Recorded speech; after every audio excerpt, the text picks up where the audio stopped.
Amelia Dyer was born the youngest among her siblings, consisting of 3 brothers and a sister named Anne. Their family resided in the small village of Pile Marsh, located to the east of Bristol. Her father, Samuel Hobley, worked as a skilled shoemaker, while her mother, Sarah Hobley, suffered from mental illness due to typhus. This condition subjected Amelia to witnessing her mother's violent fits and assuming the responsibility of caring for her until her passing in 1848. The experience left a lasting impact on Dyer, shaping her understanding of the symptoms exhibited by individuals who lose their mental faculties due to illness. During her childhood, Dyer had an older sister named Sarah Ann who tragically died at the age of 6 in 1841. Another sister, also named Sarah Ann, passed away a few months after her birth in 1845. Following her mother's demise, Amelia resided with an aunt in Bristol before embarking on an apprenticeship with a corset maker. In 1859, her father passed away, leaving the family shoe business to her eldest brother, Thomas. By 1861, at the age of 24, Amelia severed ties with at least one of her brothers, James, and took up lodging in Trinity Street, Bristol. It was during this time that she entered into a marriage with George Thomas. Notably, George was 59 years old, and both parties falsified their ages on the marriage certificate to reduce the significant age gap. George subtracted 11 years from his true age, while Amelia added 6 years to her own age. Unfortunately, this misinformation later became widely reported, leading to a considerable confusion about their actual age. After marrying George Thomas, Amelia Dyer pursued a career as a nurse. However, fate led her to cross paths with a midwife named Ellen Dane, who introduced her to a lucrative but sinister way of making a living. Amelia discovered that she could use her own home to provide lodging for young women who had become pregnant out of wedlock. Instead of offering them support and care, she would exploit their vulnerable situation by either arranging adoptions for their babies or allowing them to perish due to neglect and malnourishment. Ellen Dane, who had shared this baby farming scheme with Amelia, eventually had to flee to the United States to avoid the authorities' attention. During the Victorian era, unmarried mothers faced immense challenges in earning an income, as the 1834 Poor Law Amendment Act absolved the fathers of illegitimate children from any financial responsibility. These women struggled to raise their children in a society that stigmatized single parenthood and illegitimacy. This dire situation led to the rise of baby farming, where individuals acted as adoption agents or foster parents, receiving regular payments or upfront fees from the baby's mothers. Many businesses emerged, offering shelter to these expectant young women until they gave birth, leaving their unwanted infants to be cared for as nurse children. The financial gains from this practice often exploited the desperate circumstances of the parents involved. Wealthy parents seeking secrecy would pay a substantial fee of up to £80, while fathers who wanted to conceal their involvement might negotiate around £50. However, impoverished women were more common in this scenario, and they were charged around £5 for the services provided. Unscrupulous caretakers would resort to starvation as a means of saving money and even hastening the baby's deaths. Noisy or demanding infants were sedated with readily available alcohol and/or opiates. Countless children lost their lives due to these dubious practices, as opium killed far more infants through starvation than directly through overdose. Dr. Greenhow, conducting an investigation for the Privy Council, observed that children kept in a continuous state of narcotism would lose their appetite and receive inadequate nourishment, leading to death from severe malnutrition. However, the coroner often attributed such deaths to debility from birth, lack of breast milk, or simply starvation. Mothers who attempted to reclaim or inquire about their children's welfare faced various difficulties, while some were too frightened or ashamed to report suspected wrongdoing to the police. Even the authorities encountered challenges when attempting to trace missing children. Amelia Dyer found herself immersed in this dark world after Ellen Dane's departure. With the birth of her daughter Ellen Thomas, Amelia had to step away from nursing. In 1869, after the passing of her elderly husband, George Thomas, Amelia found herself in need of an income to support herself and her child. Dyer had a strong desire to profit from baby farming. In addition to taking in pregnant women, she advertised her services to nurse and adopt babies, requesting a large one-time payment and suitable clothing for the child. In her interactions with potential clients, she portrayed herself as respectable, married, and promised to provide a safe and loving home for the children. In 1872, Amelia married William Dyer, a laborer in the brewing industry from Bristol. They had 2 children together, Mary Ann and William Samuel.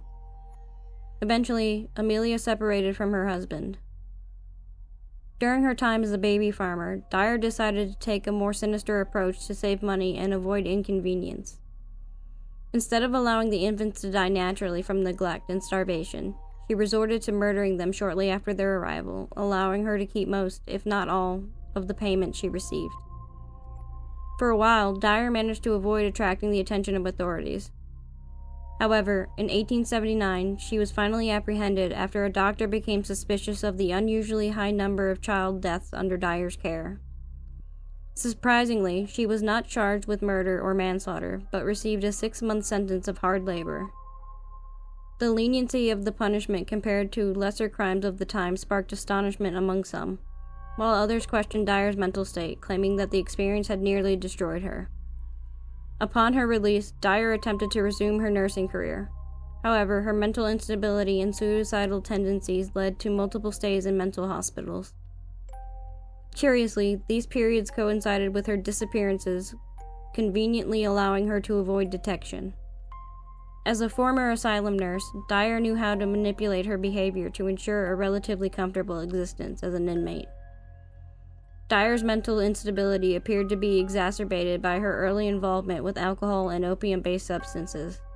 Her substance abuse may have contributed to her psychological instability. In 1890, Dyer cared for an illegitimate baby belonging to a governess.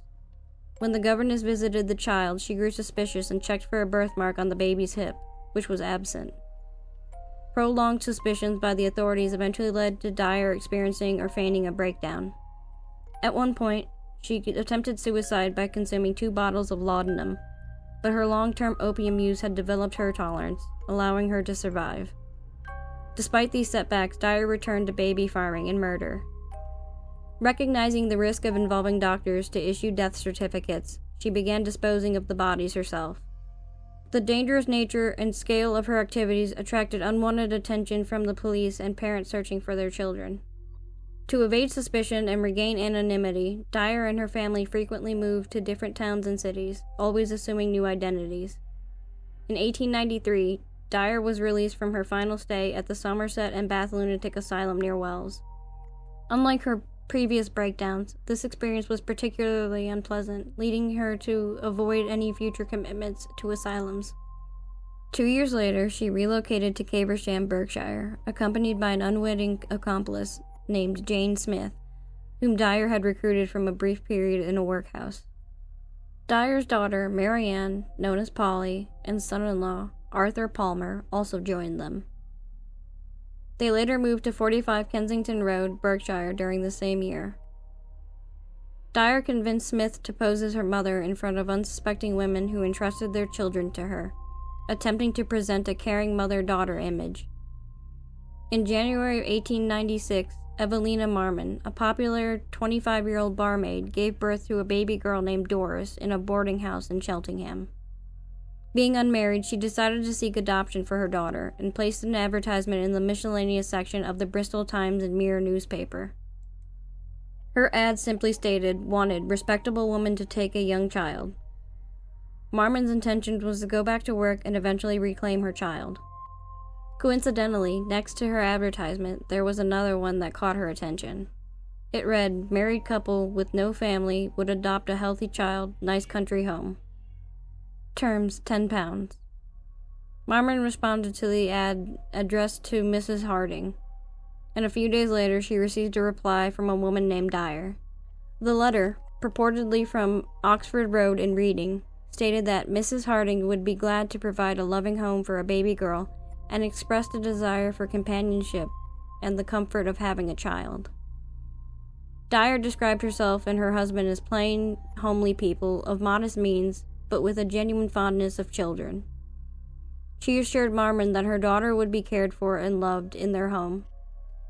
Evelina Marmon initially hoped to pay a more manageable weekly fee for her daughter's care, but Mrs. Harding insisted on receiving a one-time payment in advance. Marmon, facing difficult circumstances, reluctantly agreed to pay the £10, and a week later, Mrs. Harding arrived in Cheltenham. Marmon was taken aback by Dyer's older age and sturdy appearance. But as Dyer seemed affectionate towards baby Doris, Evelina handed over her daughter, a box of clothes, and the agreed sum of money. Overwhelmed with sadness at having to give up care of her child, Marmon accompanied Dyer to Cheltenham Station and then to Gloucester. She returned to her lodgings feeling utterly broken. A few days later, she received a letter from Mrs. Harding assuring her that all was well. Marmon wrote back but received no response. Contrary to what she had told Marmon, Dyer did not travel to Reading. Instead, she went to 76 Mayo Road in Willesden, London, where her 23-year-old daughter Polly was staying. There, Dyer found a piece of white edging tape used in dressmaking and quickly used it to wrap twice around the baby's neck, tying a knot. The death would not have been immediate. Dyer later admitted, "I used to like to watch them with the tape around their neck, but it was soon all over with them." Both women allegedly helped wrap the lifeless body in a napkin. They kept some of the clothes Evelina had packed, while the rest were destined for the pawnbroker. The following day, Wednesday, April 1st, 1896, another child named Harry Simmons was taken to Mayo Road. However, lacking spare white edging tape, the length used around Doris's body was removed and employed to strangle the 13-month-old boy. On April 2nd, both bodies were placed inside a carpet bag, along with bricks to add weight. Dyer then made her way to Reading, where she knew a secluded spot near Caversham Lock on the River Thames. There, she forcefully pushed the carpet bag through the railings into the river, ensuring that the bodies would be concealed beneath the water.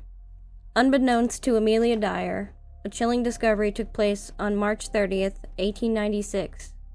A package was retrieved from the Thames in Reading, caught by the attention of a bargeman. The package, which Dyer had negligently discarded, was insufficiently weighted and easily spotted. To everyone's horror, it contained the lifeless body of a baby girl, later identified as Helena Fry. With limited resources in the Reading Borough Police Detective Force, Detective Constable Anderson played a crucial role in the investigation. Through meticulous analysis of the wrapping paper and microscopic examination, he managed to decipher a faint, legible name, Mrs. Thomas, and an address. Moreover, a label from Temple Mead Station in Bristol was also discovered, providing additional leads. While this evidence pointed towards Dyer, the police still lacked strong proof connecting her directly to the heinous crime. They obtained further information from witnesses and collaborated with Bristol police, intensifying their suspicions. Detective Constable Anderson, along with Sergeant James, decided to put Dyer's residence under surveillance. They learned from intelligent sources that Dyer might flee if she sensed any suspicion surrounding her actions. With the intention of either establishing a direct link between Dyer and her criminal activities, or providing a reliable opportunity for arrest, the officers devised a plan involving a young woman acting as a decoy. As fate would have it, Dyer anticipated the arrival of her supposed new client, the decoy, but instead found detectives waiting on her doorstep. On April 3rd, the police conducted a raid on her home. The putrid odor of decomposition overwhelmed them, although they found no human remains. However, numerous incriminating pieces of evidence were discovered. These included white edging tape, telegrams discussing adoption arrangements, pawn tickets for children's clothing, receipts for advertisements, and letters from mothers inquiring about the well-being of their children. Upon investigation, the police calculated that within the preceding months alone, at least 20 children had been placed under the care of a woman known as Mrs. Thomas, who was now revealed to be Amelia Dyer. It also came to light that she was planning to relocate, this time to Somerset. Such a horrifying rate of murder led to estimates that Mrs. Dyer may have been responsible for the death of over 400 babies and children throughout several decades, making her one of the most prolific murderers in history. Dyer's arrest took place on April 4th, and she was charged with murder. Additionally, her son-in-law, Arthur Palmer, faced charges as an accessory. In April, as the investigation continued, the Thames was dredged, resulting in the discovery of 6 more bodies, including those of Doris Marmon and Harry Simmons, Dyer's last victims. Each baby had been cruelly strangled with white tape, which Dyer callously explained to police was how you could tell it was one of mine. 11 days after entrusting her daughter to Dyer, Evelina Marmon, whose name emerged in items retained by Dyer, bravely identified her daughter's remains. During the inquest held in early May, no evidence was discovered indicating any involvement of Mary Ann or Arthur Palmer as accomplices of Amelia Dyer. As a result of a confession written by Amelia Dyer herself, Arthur Palmer was acquitted. On May 22, 1896, Amelia Dyer appeared at the Old Bailey and pleaded guilty to the murder of Doris Marmon. During her trial, her family and associates testified, expressing their growing suspicions and uneasiness about her activities. It was revealed that Dyer had narrowly escaped being discovered on several occasions. Additionally, testimony of a man who had seen and spoken to Dyer when she disposed of the 2 bodies at Caversham Lock played a significant role. Her daughter provided compelling evidence that ultimately led to Dyer's conviction. Dyer's only defense was insanity, as she had been committed to asylums in Bristol twice. However, the prosecution successfully argued that her displays of mental instability were a calculated strategy to evade suspicion. It was suggested that both her commitments coincided with moments when Dyer feared that her crimes might be exposed. The jury wasted no time in reaching their verdict, taking only 4.5 minutes to find her guilty. During her 3 weeks in the death row cell, she filled 5 exercise books with what she claimed to be her last true and only confession. On the night prior to her execution, a chaplain visited her and inquired if she had anything to confess. In response, she handed him her exercise books, stating, "Isn't this enough?" Interestingly, she was summoned as a witness in Polly's murder trial, scheduled for a week after her own execution date. However, it was determined that Dyer was legally considered deceased upon receiving her sentence, rendering her testimony inadmissible. Consequently, her execution was not postponed. On the eve of her hanging, Dyer received news that the charges against Polly had been dropped. On Wednesday, June 10, 1896, James Billington carried out her execution at Newgate Prison. When asked if she had any final words on the scaffold, she replied, "I have nothing to say," just moments before being dropped precisely at 9 a.m. Thanks for watching. If you enjoyed this video, please consider subscribing by clicking the red subscribe button below. And don't forget to ring that notification bell so you never miss an update. Your support means the world to us. Please give this video a thumbs up if you liked it. Thanks again for watching, and we'll see you in the next video.